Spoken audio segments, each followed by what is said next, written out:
نحمده ونصلي على رسوله الكريم اما بعد فاعوذ بالله من الشيطان الرجيم بسم الله الرحمن الرحيم رب اشرح لي صدري ويسر لي امري واحلل عقدة من لساني يفقهوا قولي۔ اللہ تعالیٰ کا لاکھ لاکھ شکر ہے جس نے ہمیں انسان بنایا، دنیا کی تمام نعمتیں ہمارے لیے پیدا کی، زمین و آسمان اور ان میں پائی جانے والی تمام چیزیں انسان کے لیے مسخر کی کہ انسان اپنی ضرورت کے مطابق ان چیزوں سے جیسے چاہے حدود کے اندر رہتے ہوئے فائدہ اٹھائے۔ پھر اس کا ہم پر بہت بڑا احسان ہے کہ اس نے ہمیں مسلمان بنایا۔ مسلمان اس شخص کو کہتے ہیں جو دین اسلام پر ہو، اور اسلام کا معنی ہے پیس، امن۔ گویا مسلمان وہ شخص ہوتا ہے جو پرامن ہوتا ہے، اندر سے پرسکون ہوتا ہے، لوگوں کے ساتھ پرامن ہوتا ہے۔ لوگوں کے ساتھ وہی شخص پرامن ہو سکتا ہے جو اندر سے پرسکون ہو۔ اگر کوئی شخص خود اندر سے بے چین ہو، غیر مطمئن ہو، غم، غصے، غضب کا شکار ہو، وہ شخص دوسروں کے ساتھ اچھا معاملہ نہیں کر سکتا۔ اسی طرح وہ شخص جو اندر سے بدنیت ہو، حسد کا شکار ہو، بدگمانی کا شکار ہو، برے جذبات کا شکار ہو، وہ شخص بھی دوسروں کے ساتھ اچھا برتاؤ نہیں کر سکتا۔ نبی اکرم صلی اللہ علیہ وسلم نے مسلمان کی تعریف یہ بتائی کہ المسلم من سلم المسلمون من لسانہ و یدہ، مسلمان وہ ہوتا ہے جس کے ہاتھ اور زبان سے دوسرے مسلمان سلامت رہیں، یعنی ان کو کوئی تکلیف نہ پہنچے۔ تو جیسا میں نے عرض کیا کہ دوسروں کو سلامتی وہی دے سکتا ہے جس کا اپنا دل سلیم ہو، سلامت ہو۔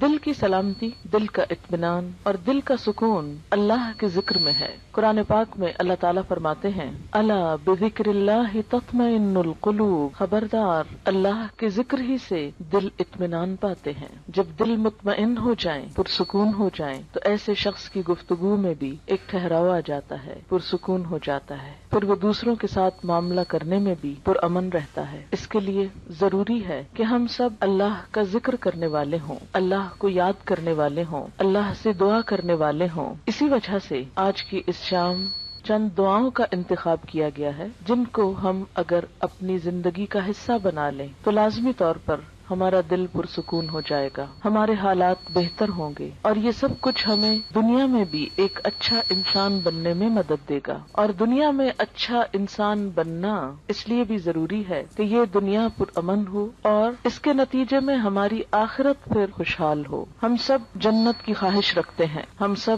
جنت کے امیدوار ہیں، جنت کے انتظار میں ہیں، لیکن یاد رہے کہ جنت پرامن لوگوں کی بستی ہے۔ جنت میں وہی جا سکتا ہے جو یہ ثابت کرے کہ میں ایک پرامن انسان ہوں۔ دنیا میں بھی جو انسان خود پرامن طریقے سے نہیں رہتا اور دوسروں کی جان، مال، عزت، آبرو پر حملہ کرتا ہے یا ان کو نقصان دیتا ہے تو ایسے شخص کو معاشرے میں کھلم کھلا چھوڑ نہیں دیا جاتا۔ دنیا میں بھی ایسے شخص کی جگہ جیل خانہ ہوتی ہے۔ ایسے لوگ جو معاشرے کا سکون برباد کریں، معاشرے میں بے چینی پیدا کرنے کا سبب ہوں، ان کو دنیا میں بھی پکڑ کر قید کر دیا جاتا ہے، اور اگر وہ دنیا کی قید سے بچ بھی جائیں، ان کا کوئی جرم ثابت نہ ہو سکے اور دنیا میں کوئی سزا نہ پا سکیں، تو آخرت میں ایسے لوگوں کے لیے پھر یقینی طور پر جیل خانہ ہے۔ اللہ کے جیل خانے کا نام جہنم ہے۔ وہ کون سی چیزیں ہیں جو انسان کو جہنم میں لے جاتی ہیں؟ ان میں انسان کی بری نیت سب سے پہلے آتی ہے۔ اگر کوئی شخص خانہ کعبہ کا طواف بھی کر رہا ہو لیکن اس کی نیت اللہ کو خوش کرنا نہیں، لوگوں کے سامنے اپنی نیکی کا پرچار کرنا ہے، تو اس کی وہ نیکی جعل سازی شمار ہوگی، قابل قبول نہ ہوگی۔ اسی طرح دوسری چیز جو انسان کو اللہ تعالیٰ کی نظر میں گراتی ہے وہ زبان کا غلط استعمال ہے۔ جھوٹ، چغلی، غیبت، دوسرے کو تانا دینا، یہ تمام چیزیں انسان کو اللہ تعالیٰ کی نظر میں گرا دیتی ہیں۔ یہاں تک حدیث میں آتا ہے کہ بسا اوقات انسان باقی زندگی میں کچھ اچھے ہی کام کرتا ہے لیکن اپنی زبان سے بعض اوقات ایسا کلمہ نکالتا ہے، ایسی بات نکالتا ہے کہ اس ایک بات کی وجہ سے وہ جہنم کی گہرائیوں میں جا پہنچتا ہے۔ ازواج مطہرات میں سے ایک نے دوسری کے قد کے بارے میں کچھ اظہار خیال کیا کہ فلاں تو ٹھنگنی ہے، ٹھنگنی کہتے ہیں جس کا قد چھوٹا ہو۔ آپ صلی اللہ علیہ وسلم نے یہ لفظ سن لیا، آپ نے فرمایا تم نے اتنی سخت بات کی ہے کہ اگر اسے سمندر میں بھی ملا دیا جائے تو اس کا پانی بھی کڑوا ہو جائے. لیکن ہمارے عام طور پر ماحول میں اس قسم کے تبصرے کسی کے ناک پہ، کسی کے جسم پہ، کسی کے قد پہ، کسی کے رنگ پہ، کسی کی چال پہ، کسی کی لباس پہ کس قدر عام ہے. اور کبھی ہم نے منہ سے ایسے غلط لفظ نکالتے ہوئے سوچا بھی نہیں کہ ہم کوئی بری بات کر رہے ہیں. ہم کہتے ہیں تو کیا ہوا، وہ ایسے نہیں ہے، میں کوئی جھوٹ کہہ رہا ہوں، اور یہ کہہ کر اپنے آپ کو مطمئن کر لیتے ہیں اور پھر رواں تبصرے شروع کر دیتے. عام طور پر گفتگو کا موضوع لوگ ہوتے ہیں اور لوگوں کے ظاہر پر، حالت پر، شکل و صورت پر زیادہ تبصرے ہوتے ہیں. ان تمام اخلاقی برائیوں سے بچنے کے لیے ضروری ہے کہ انسان اللہ تعالیٰ سے مدد مانگے، اللہ تعالیٰ سے مدد لے. قرآن پاک میں اللہ تعالیٰ فرماتے ہیں کسی بھی مشکل سے نجات پانے کا جو ذریعہ ہے وہ ہے وَاسْتَعِینُوا بِالصَّبْرِ وَالصَّلَاةِ، مدد مانگو صبر کے ساتھ اور نماز کے ساتھ. نماز اللہ کے ذکر کا بہترین طریقہ ہے، اللہ کو یاد کرنے کا. نماز ایک دعا بھی ہے، لیکن نماز کے علاوہ یا نماز کے بعد بھی اللہ کو یاد کرنا اہل ایمان کا طریقہ ہوتا ہے. دعا ایک عبادت ہے، نہ صرف یہ کہ عبادت ہے بلکہ عبادت کا بھی نچوڑ ہے، عبادت کا بھی اعلیٰ ترین حصہ ہے. حدیث پاک میں آتا ہے کہ جو اللہ سے دعا نہیں مانگتا اللہ تعالیٰ اس سے ناراض ہو جاتا ہے. بعض اوقات ہم یہ سمجھتے ہیں کہ اللہ کو تو پتہ ہی ہے ہم کو کیا چاہیے اور وہ تو ویسے بھی دے سکتا ہے، ہمیں مانگنے کی کیا ضرورت. نہیں، آپ صلی اللہ علیہ وسلم نے فرمایا جو لوگوں سے مانگتا ہے لوگ اس سے ناراض ہوتے ہیں، اور جو اللہ سے نہیں مانگتا تو اللہ تعالیٰ اس سے ناراض ہوتا ہے. تو ہمیں لوگوں کی طرف توقع رکھنے اور ان سے مانگنے کی بجائے اللہ کی طرف رجوع کرنا چاہیے. دعا انسان کی بندگی، عاجزی اور اس کی عبادت کا ایک ذریعہ ہے، ایک طریقہ ہے. اللہ تعالیٰ اس بات کو ناپسند کرتے ہیں کہ کوئی بندہ اس کے آگے ہاتھ پھیلائے اور پھر وہ ان ہاتھوں کو خالی لوٹا دے، کیونکہ وہ کائنات کا بادشاہ ہے. لیکن عموماً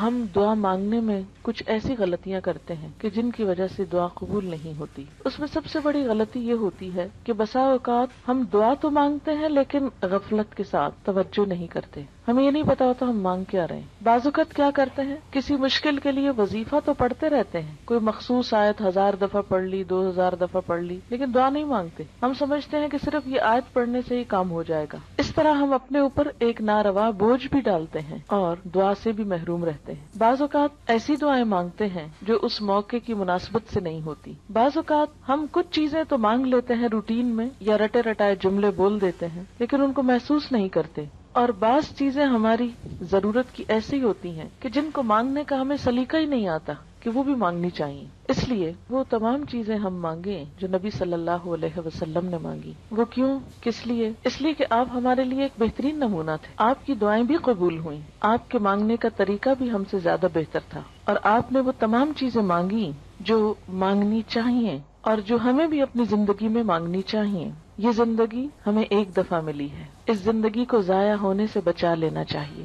دوسرا چانس نہیں ہے. اگر آج ہم نے اپنے وقت اور اپنی زندگی کی قدر نہ کی اور کچھ چیزوں سے محروم رہ کر دنیا سے چلے گئے تو یہ محرومیاں مستقل ہو سکتی ہیں. اس لیے عقل مند شخص وہی ہے جو اللہ سے مانگتا رہے. دعا انسان کی کوششوں میں ہونے والی کمی کو بھی پورا کر دیتی ہے. ایک شخص جو مانگتا رہتا ہے وہ اگر عمل میں کچھ کم بھی ہو تو دعا عمل میں آگے بڑھاتی ہے، اور اگر پھر بھی کمی رہ جائے تو اس کمی کو پورا کر دیتی ہے. ہماری کچھ دعائیں تو مانگی ہوئی فوراً پوری ہو جاتی، کچھ ایسے ہوتی ہیں کہ جو پوری نہیں ہوتی لیکن ان کے بدلے کوئی آنے والی مصیبت ٹل جاتی ہے. آپ صلی اللہ علیہ وسلم نے فرمایا کہ ایک طرف سے دعا اٹھتی ہے اور دوسری طرف سے مصیبت آ رہی ہوتی، وہ دونوں آپس میں جھگڑنے لگتی ہیں.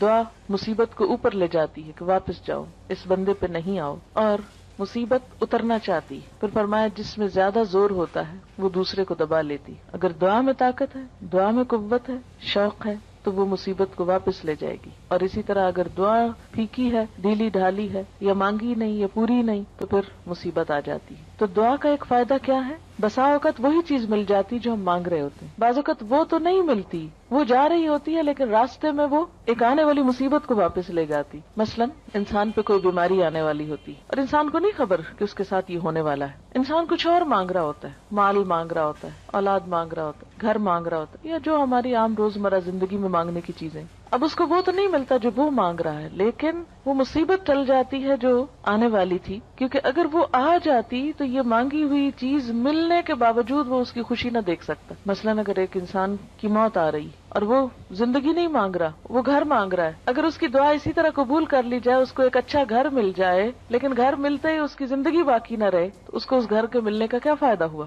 کوئی فائدہ نہیں، کیونکہ وہ تو زندہ ہی نہ رہا. اس لیے اللہ تعالیٰ کو زیادہ بہتر طور پہ پتا ہوتا ہے کہ اس وقت ہماری ضرورت زندگی ہے یا گھر ہے، مثلاً یا صحت ہے یا اولاد ہے. بعض اوقات انسان اولاد کی دعا کرتا ہے، بیٹے کی دعا کرتا ہے، جو ہمارے معاشرے میں عام طور پر ہے، لیکن اللہ تعالیٰ وہ نہیں دیتا، اس کے بدلے میں کچھ اور دے دیتا ہے جو اس سے زیادہ انسان کی ضرورت ہوتا ہے. تیسرا طریقہ یہ ہوتا ہے کہ جو کچھ انسان مانگتا ہے وہ نہ تو وہ ملتا ہے، نہ مصیبت ٹلتی ہے، بلکہ آخرت کے لیے جمع ہو جاتا ہے، انسان کی نیکیوں میں بدلتی جاتی ہے دعا. کوئی مانگی ہوئی دعا ضائع نہیں جاتی. یہ یاد رکھیں کہ دعا ایک ایسی نیکی ہے جو ضائع نہیں ہوتی، وہ اپنا اثر ضرور رکھتی ہے. کچھ کام تو ایسے نا جو ہم کرتے بھی رہے تو ضائع ہوتے جاتے ہیں، کوئی نتیجہ ہی نہیں نکلتا. مثلا دنیا میں کئی ایسے بزنس ہوتے ہیں، انویسٹ کرتے ہیں لیکن اس کو کوئی فائدہ نہیں ہوتا، الٹا نقصان میں جاتے ہیں. لیکن دعا ایسی انویسٹمنٹ ہے جو ضائع نہیں جاتی. آپ مانگتے چلے جائیں، اگر دنیا میں کچھ نہیں بھی ملا تو آخرت میں اس کے بدلے میں اتنا کچھ جمع ہو جائے گا کہ وہاں جا کر انسان تمنا کرے گا، اے کاش میری کوئی دعا دنیا میں نہ سنی جاتی اور مجھے آج ہی سب کچھ مل جاتا. پیغمبر ساری زندگی ایک دعا مانگ کر مایوس نہیں ہوئے. حضرت زکریا علیہ السلام ایک جگہ پر کہتے ہیں وَلَمْ أَكُمْ بِدُعَائِكَ رَبِّ شَقِيًّا، کہ اے میرے رب تجھ سے دعا مانگ کر تو میں کبھی نامراد ہوا ہی نہیں. یہ تو ایسا کام ہے جس کے بعد نامرادی ہے ہی نہیں، نقصان ہے ہی نہیں، خسارہ ہے ہی نہیں. اس لیے انسان کو مانگتے رہنا چاہیے. وآخر دعوانا الحمد للہ رب العالمین.